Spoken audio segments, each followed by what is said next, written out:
RIfe is being cancelled over a joke about domestic violence in his Netflix special.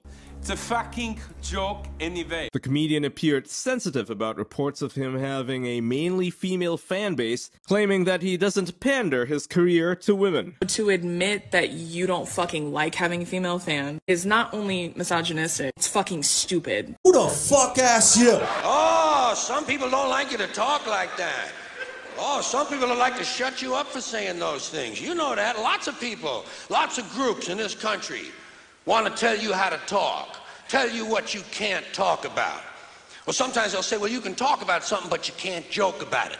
Say you can't joke about something because it's not funny. Comedians run into that shit all the time. After receiving backlash online, RIfe angered the offended fans even more by posting a link to his apology. If you've ever been offended by a joke I've told, here's a link to my official apology. And the link is to Special Needs Helmet. Boom. Roasted. Y'all gotta hold this L, because how did y'all let this man finesse y'all like this, bro? How did y'all let this man finesse y'all like this? I wanted an apology from this man so bad. Y'all actually clicked on this link. And the man sent y'all to some special needs helmet. This man fucked up. This man is fucked up. Gotcha. Gotcha.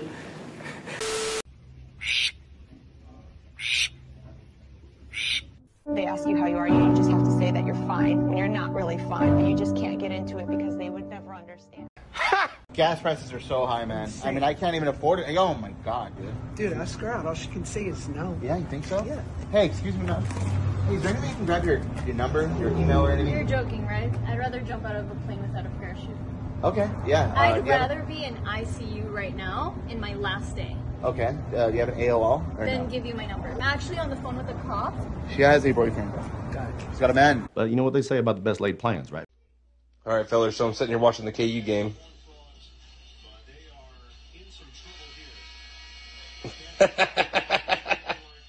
She belongs to the streets. The movement of feminism is the ultimate example of not choosing your enemies wisely.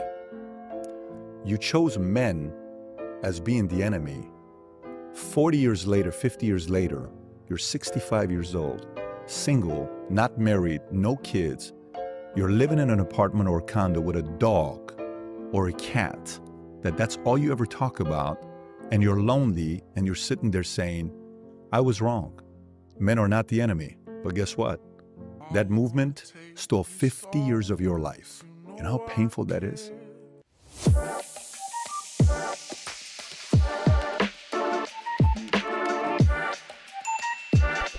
Hey folks, thanks for watching. If you're enjoying the video so far, please take a moment to like, comment, subscribe, ring the bell. You know the drill. I appreciate you. Now, for those of you out there who don't know who RIfe is, he's a comedian who recently just exploded on TikTok for two reasons, really. Number one, his crowd work is pretty hilarious and it makes for a good TikTok and a YouTube short. And number two, and the main reason really, is because he's good looking. Most women seem to find this guy really good looking. And that's kind of the reason for his change of course in his Netflix special, where he geared it a little bit towards men. It's because he doesn't want to be known for his looks. You know, he doesn't want a bunch of fangirls interested in him who aren't interested in his comedy, which he's been working at for more than 10 years. And I think all the reactions out there kind of validated his reasoning here, because he got all these women scrolling through TikTok who are supposed to be his fucking fans, who are now willing to cancel him just because of what they thought was a bad joke. That's not really the way it works. He's a fucking comedian. You know, and not only that, you got all these women out there who are trying to take credit for his fame, as women do, saying that we're the ones who made you famous, which is fucking mental. And look, before I say anything else about it, this is the joke, this is the outrageous joke that got him into so much trouble. Check it out. Welcome to Mankind. I've only been to Baltimore one time. I ate lunch there, and the hostess who like seats you at the restaurant had a black eye. Damn. A full black eye. It wasn't like, what happened? Yeah, it was pretty obvious what happened. But we couldn't get over the fact that we were like, this is the face of the company? Like, this is what you have greeting people? That doesn't even make sense, really. And my boy who I was with was like, yeah, I feel bad for her, man. I feel like they should put her in the kitchen or something where nobody has to see her face, you know? That's not ridiculous. That's not ridiculous to say that. And I was like, yeah, but I feel like if she could cook, she wouldn't have that black eye. Now that's fucked up. Testing the waters, seeing if y'all are gonna be fun or not. Just wanted to see. I figured we start the show with domestic violence. The rest of the show should be pretty smooth sailing after that. Oh my God! Oh my God! Oh my God. That's the last straw. Who do you think you are? I left that little caption on there just because, you know, I thought it was dumb and it shows just how clueless people are. And this is exactly the point he's trying to prove. You know what I mean? He doesn't want people to see him like this. He wants people to see him as a fucking comedian. And comedians cross lines. That's the nature of what they do. I mean, how many comedians out there right now are making jokes that are much worse and quote unquote getting away with it? And how many good looking comedians are there out there? Fucking not many, right? I mean, that's the thing, you know what I mean? He's not quote unquote getting away with it because of pretty privilege. He's crossing lines because that's the nature of what a comedian does. So what do you think? Is it the best joke in the world? No, I thought it was pretty good. Is it the worst fucking joke? Fuck no.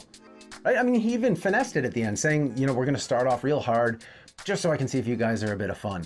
And look, comedy comes from a dark place. Any comedian will tell you that. They even make jokes about the events that occurred in 1945. This is just more indication of this generation and their never make me feel even a little bit uncomfortable cancel culture bullshit. I mean, in my opinion, he proved exactly what he wanted to prove. You call yourself his fans, and yet you're trying to cancel him over a joke that maybe you didn't like a little bit. This is a fucking comedy show. It's a comedian's job to test the line. And by testing the line, you're constantly going to be crossing the line for some people because it's not the same for everyone. It's a fucking comedy show. Learn to take a joke, whether it's good or bad. How could he say something like that? Cancel Matt Rife. Bitch, you can't cancel me. I'm not your gym membership. Get the fuck off my feet then. You can talk your shit to me online as much as you want. Say whatever mean, hurtful things you want to say to try to hurt my feelings, but just know, I'm gonna fuck you up verbally.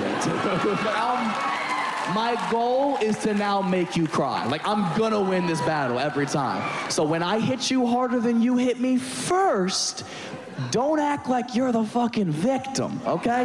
That's my biggest pet peeve on the entire internet. Ooh, costumes. Let me guess. 2/3 of a threesome. I mean, you're not wrong. So, no head? Yep, just like marriage. Listen, did you know that sometimes penguins push other penguins into the water to see if it's safe from predators? Now you do. That's shocking.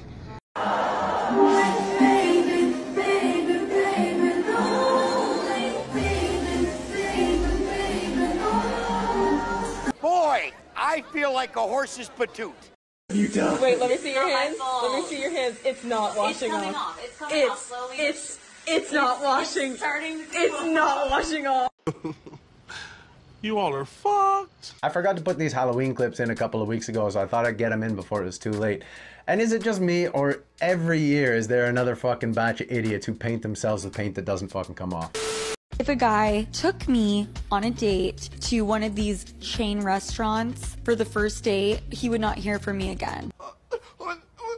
Fine by me! Oh my God, you're shallow. All you care about is money. Oh my God, like you want me to take you to the stores in Vegas and open them after hours so you can pick out 12 bags. No, I understand that I can come off as bougie. That's not what this is. You can't take someone to a chain. You just can't. Oh, really? Is that what you think? The women who complain about going to a chain restaurant are the exact ones who deserve to be taken to a chain restaurant. But the women who are okay with it and don't complain about it are the exact ones you should not take to a chain restaurant. He ain't lying. I think his take on this is spot on. Sure, if you just want to smash, take them to an expensive restaurant, impress them. But anyone you want an actual relationship with, you should literally do the opposite. Anyone who expects anything more than just to be with you and get to know you in the beginning, if their personality doesn't make you want to run the other fucking direction, they should be kept as recreational purposes only, if that. I mean, between women like this and OnlyFans girls, modern women are really starting to blur the line between themselves and actual prostitutes. Are all women prostitutes? No. Why? Because I'm not a prostitute. No, look, hear me out though. It depends where you're from. Let's say I get your number right now, right? And then I take you on a nice lavish date, right? Okay. That costs money, right? Okay, we're gonna go half and half. Bullshit. No, I'm not gonna make you pay for No, it. hear me out. Listen to me out. If I don't pay, it's unattractive. Let's be real. Not really. Yes, it is. Thank you. Thank you. With that being said, if I spent money to go put inside my gas tank to come pick you up, spent money to go on the date, spent money to get you back to where, you know, say either your house or my house, wherever, and then eventually we bust down, that means I had to pay for right?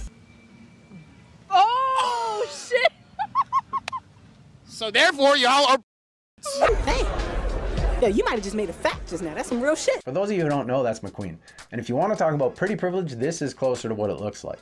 You know, he's not a well-known celebrity. He's not a comedian doing a comedy act in the right setting. No, he's just some random guy going up to random women in the street and saying the most out-of-pocket shit you can imagine. Shit that would genuinely get 99% of men out there slapped. But because of his swagger and because the women he goes up to seem to think he's good looking, he gets away with it. And look, it makes for funny content. Excuse me. Hi. Just wanted to come over here and say I think you're very beautiful. Thank you. Yeah, what's your name? Leilani. McQueen, nice to meet you. Nice to meet you. Where you walking to right now? It's hot as shit. Yeah, it is. I'm about to go to brunch. So. Okay, this looks like an appropriate fit for brunch. Okay. Listen, last time, I fucked the bitch. Her pussy was dry. What's that? Say that again? Listen, last time, I fucked the bitch.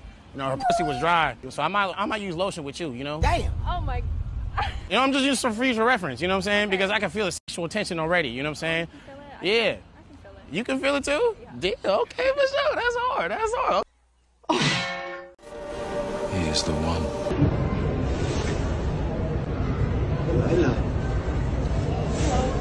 Walter, very rich. They cook the spaghetti very well. Oh, shit, What advice would you give to your younger self? None of this stuff mean nothing. My sister died a couple of years ago, right? She worked hard, 40 years, died at 60. She didn't get to spend a penny of her pension. I see a lot of people die, and all they say, rich people, and all they say is, enjoy your life.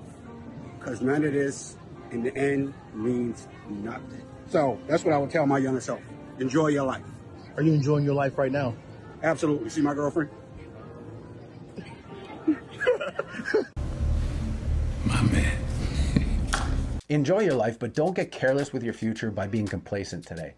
Working hard in pursuit of something is a huge part of living a fulfilling life.